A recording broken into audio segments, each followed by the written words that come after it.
السلام علیکم دوستو، دس از محمد علی۔ آج ہمارے سیشن کا ٹاپک ہے مسلمان کی زندگی کا اصل مقصد کیا ہے۔ اس بات کو سمجھانے کے لیے میں تھوڑا سا آپ کو بڑے کینوس کے اوپر لے کے چلتا ہوں کہ سب سے پہلے حضرت آدم علیہ السلام جنت میں رہا کرتے تھے، ان سے غلطی ہوئی اور اس غلطی کی سزا کے طور پر ان کو اس دنیا میں بھیجا گیا۔ دراصل یہاں سے انسانیت کا آغاز ہوا، اور دیکھا جائے تو اس دنیا میں انسان سزا کاٹنے آیا۔ اور دوسری بات اگر غور کی جائے تو انسان کا جو خمیر ہے جس سے وہ بنایا گیا ہے وہ اس دنیا کے لیے نہیں ہے۔ اس کو سائنٹیفکلی پروو اس طرح کیا جا سکتا ہے کہ انسان گرمی میں سردی کی طرف جاتا ہے اور سردی میں گرمی کی طرف جاتا ہے۔ اگر زیادہ گرمی لگ جائے تو انسان مر بھی سکتا ہے، اور اگر زیادہ سردی لگ جائے تب بھی انسان مر سکتا ہے۔ اس کا مطلب اس کا جو خمیر ہے اس کو جو ٹمپریچر چاہیے وہ جنت والا چاہیے، جہاں پہ اس کو نہ سردی لگے گی نہ گرمی لگے گی۔ اللہ تعالیٰ نے انسان کو دنیا میں بھیجا، اس لیے اللہ تعالیٰ قرآن میں فرماتے ہیں، جس کا مفہوم ہے کہ میں نے انسان کو دنیا میں اپنی عبادت کے لیے بھیجا، لیکن انسان اس کی رنگینی میں کھو گیا، اس کی ٹیکنالوجی میں کھو گیا، اور یہاں پہ اپنا کمفرٹ زون ڈھونڈنے لگا۔ گرمی ہے تو اے سی چلا لو، سردی ہے تو ہیٹر چلا لو۔ اس نے اس ٹیکنالوجی کے ذریعے اپنی اس دنیا کو ہی اپنی جنت تصور کر لیا۔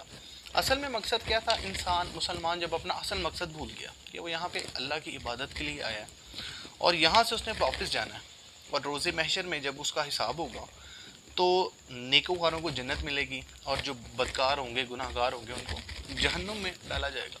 اصل میں مقصد یہ تھا، اگر بڑے کینوس سے سمجھا جائے، لیکن انسان اس زندگی کی کشمکش میں، اس رنگینی میں کھو گیا اور اپنے اصل مقصد کو بھول گیا۔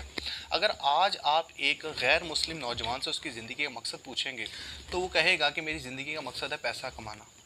لیکن اگر آپ وہی سوال ایک مسلمان نوجوان سے پوچھیں گے یا کسی بھی مسلمان سے پوچھیں گے، اکثریت، تو آپ کو جواب ملے گا جی پیسہ کمانا۔ تو دونوں کا مقصد آج پیسہ کمانا ہو گیا ہے۔ اچھا، پیسہ کمانا کوئی غلط بات نہیں ہے، لیکن آپ پیسے کمانے کے چکر میں اگر آپ اپنا اصل مقصد بھول گئے ہیں کہ جو ایک مسلمان کا اصل مقصد تھا کہ اس نے آخرت میں جا کے جواب دہ ہونا ہے، اور یہاں پہ اس نے اللہ کے حکم، نبی کی سنت کے مطابق زندگی گزارنی ہے۔ اصل میں مسلمان آج زوال کا شکار اس لیے اصل میں وہ اپنا مقصد بھول گئے ہیں۔ اللہ تعالیٰ نے جو قرآن میں وعدے کیے ہیں وہ جھوٹے نہیں ہیں، کہ جو نیک کرے گا اس پر اللہ کی رحمت ہوگی، جو ایمانداری سے کام کرے گا، جو ایمانداری سے کاروبار کرے گا اس میں برکت ہوگی۔ اللہ تعالیٰ کے جو قرآن مجید میں وعدے ہیں وہ جھوٹے نہیں ہیں، لیکن مسلمان کوئی اس پر عمل کرنے والا بھی تو ہو تو وہ وعدہ سچا ہوگا۔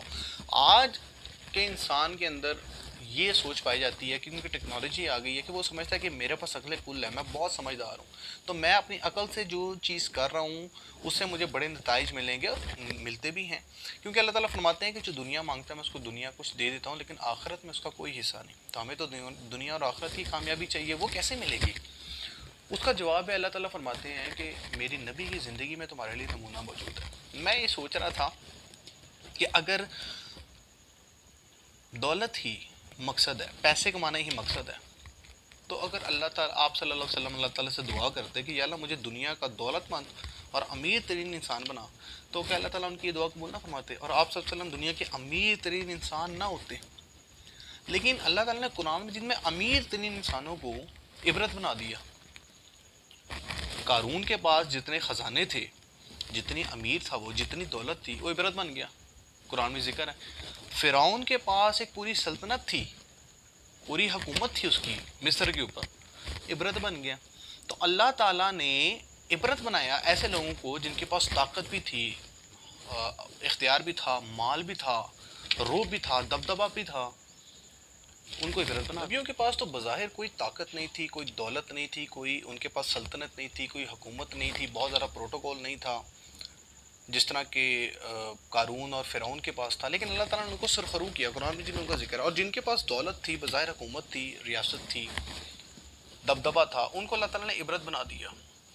دولت کمانا بری بات نہیں ہے، لیکن اس کی آڑ میں اپنے اصل مقصد کو بھول جانا یہ ایک پرابلم ہے، کہ اگر مسلمان اپنی اصل مقصد کو بھول گیا، اللہ کا حکم، نبی کی سنت کو بھول گیا، اللہ تعالیٰ فرمانے کہ میری نبی کی زندگی میں تمہارے لیے ایک نمونہ موجود ہے۔ اگر نبی کی زندگی پر غور کیا جائے تو ان کی زندگی تو بظاہر ایک سادہ زندگی تھی، غربت میں زندگی گزاری، پیمن لگے کپڑے پہنتے تھے، کئی کئی دن کا گھر میں فاقہ تھا، یہاں تک کہ ان کی بیٹی کے گھر میں بھی کئی کئی دن کا فاقہ تھا، لیکن اللہ تعالیٰ نے ان کو دنیا اور آخرت کے لیے رحمت العالمین بنا کے بھیجا، پورے عالم کے لیے عالمین بنا کے بھیجا۔ اگر ہم ان کی راہ پہ چلیں گے تو دنیا اور آخرت میں کامیاب ہوں گے۔ اور انہوں نے فرمایا، آپ صلی اللہ علیہ وسلم کا فرمان ہے، جس کا مفہوم ہے کہ میری امت کا فتنہ مال اور اولاد ہے۔ آج آپ دیکھیں کہ مسلمان مال کے لیے دھوکہ بھی دے رہا ہے، جھوٹ بھی بول رہا ہے، منافقت بھی کر رہا ہے، اکثریت دیکھنے کو آئے گی۔ اور مزے کی بات، وہ غیروں کے ساتھ تو کر رہا ہے، اپنوں کے ساتھ بھی کر رہا ہے۔ تو یہ کون سکھائے گا؟ اس کی تعلیم کون دے گا؟ اس کی تعلیم نہ کوئی یونیورسٹی دے رہا ہے، نہ کوئی کالج دے رہا ہے، نہ کوئی اسکول دے رہا ہے، نہ کوئی ادارہ دے رہا ہے۔ اس کی تعلیم بچے کو کون دے گا؟ آنے والی نسلوں کو یہ تعلیم کون دے گا؟ ہاں پیسہ کمائیں، آپ بہت زیادہ کمائیں، لیکن صرف پیسہ کمائیں اور اس کے علاوہ کچھ نہ کمائیں، اور اس کی آڑ میں آپ سب کچھ کریں، اور ہر غلط کام، ہر غلط ریسورس آپ استعمال کریں، اور آپ کا مقصد صرف ایک ہی ہو، آپ اپنے اصل مقصد کو بھول جائیں، تو مجھے لگتا ہے یہ خسارہ ہے، یہ نقصان ہے۔ ہمیں اپنے اصل مقصد کو نہیں بھولنا چاہیے۔ ایک دفعہ ایک صحابی آپ صلی اللہ علیہ وسلم کے بعد تشریف لائے، جس کا مفہوم ہے، اور وہ فرمانے لگے کہ آج مجھے کئی سو اوقیہ چاندی نفع میں بچے ہیں۔ آج کے دور میں وہ کئی ہزاروں کا منافع بنتا ہے۔ آپ صلی اللہ علیہ وسلم فرمانے لگے کیا میں تمہیں اس سے بھی نفع والی چیز نہ بتاؤں؟ وہ صحابی پریشان ہو گئے کہ آپ صلی اللہ علیہ وسلم کہہ رہے ہیں اس سے بھی نفع والی چیز، اس سے نفع والی کس چیز ہوگی؟ وہ فرمانے لگے کہ فرض نماز کے بعد 2 رکعت نفل پڑھ لیا کرو، یہ اس سے زیادہ نفع والی چیز ہے۔ تو انہوں نے مال کی محبت سے ہٹا کے اعمال کی محبت پہ لے کے ہے۔ آج ہماری زندگی میں عمل ختم ہو گیا، آج ہماری انسانیت ختم ہو گئی ہے، رشتوں کا تقدس ختم ہو گیا، بڑے چھوٹے کی تمیز ختم ہو گئی ہے، برکت ختم ہو گئی ہے، لحاظ ختم ہو گیا، صبر ختم ہو گیا، برداشت ختم ہو گئی ہے۔ اس کی وجہ کیا ہے؟ یہ چیزیں ہمیں کہیں بتائی نہیں گئی، سمجھائی نہیں گئی، اور اس کا ثواب، اجر و ثواب ہمیں بتایا نہیں گیا۔ جب ہمیں ایک چیز کا اجر و ثواب بتایا جائے گا تو ہمارا دل کرے گا وہ کرنے کو، کیونکہ ہمیں پتہ ہے اس کا اجر کتنا ہے، اس کا ثواب کتنا ہے۔ جب ہمیں پتہ ہی نہیں کہ اجر و ثواب کتنا ہے، تو نہ ہم صبر کریں گے، نہ ہمارے اندر برداشت کا مادہ ہوگا، نہ ہم رشتوں کا تقدس کریں گے، نہ ہمیں انسانیت ہوگی، نہ ہمیں نیکی کا جذبہ ہوگا، نہ ہمارا ایمان اتنا مضبوط ہوگا، نہ ہم دنیا اور آخرت میں کامیاب ہو سکیں گے، نہ ہم اللہ کا حکم، نبی کی سنت مان سکیں گے۔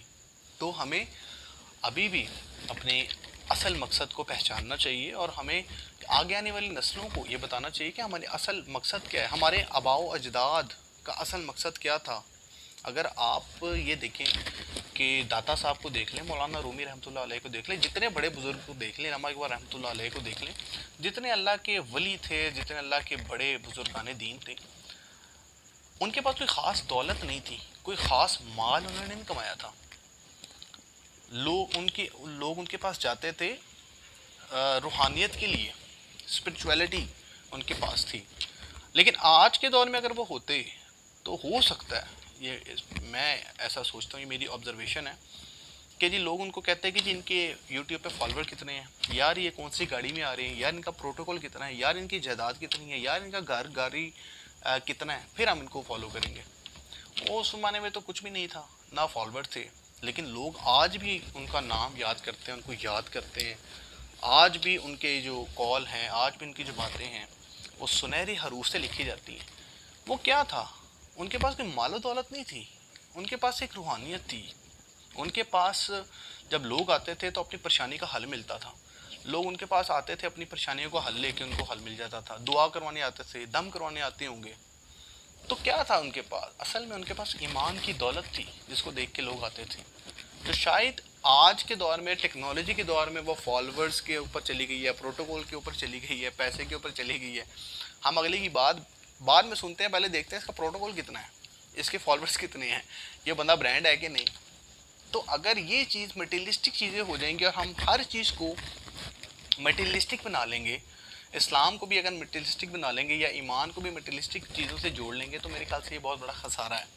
کیونکہ نبی نے مٹیریلسٹک چیزوں سے نہیں جوڑا، انہوں نے غربت میں رہ کے مکے کو فتح کر دیا، انہوں نے غربت میں لے کے جی کے دکھا دیا۔ ہمارے تو رول ماڈل ہمارے نبی صلی اللہ علیہ وسلم ہونے چاہیے، ہمیں ہر جگہ ان کو فالو کرنا چاہیے، دنیا ہو، آخرت ہو، دین ہو۔ تو مجھے امید ہے آپ کو یہ سیشن بڑا اچھا لگا ہوگا۔ اگر آپ کو اچھا لگا تو اس کو لائک کیجیے گا، سبسکرائب کیجیے گا، شیئر کیجیے گا، اور اسی کے ساتھ میں بہت خیال رکھیے گا۔ اللہ حافظ۔